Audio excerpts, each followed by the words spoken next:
So, Chris, though, you really should tell this audience where you got your first successful win in Las Vegas. It wasn't poker. That's true. I was actually a blackjack player before I was a poker player. I used to play in blackjack tournaments, and I actually studied blackjack. Being a card counter actually had, I could count cards, but being a card counter actually had very little to do with winning blackjack tournaments. You're trying to end up after 50 hands, basically, with more money than one of the other 5 or 6 people seated at the table. And I think the buy-in might have been $1,000 for these tournaments, which was a little much for me. So I had some friends of mine put up some of the money. And we want some money.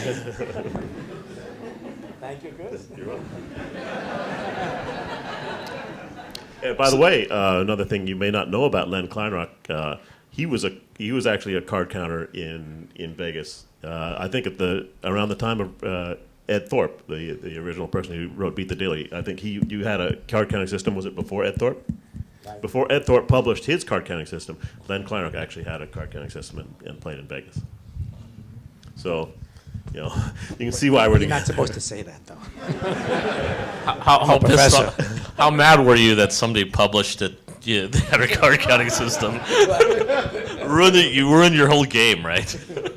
That happened to Ed Thorpe. He published his book, and they put a picture of him on the back. So he went around in a masquerade.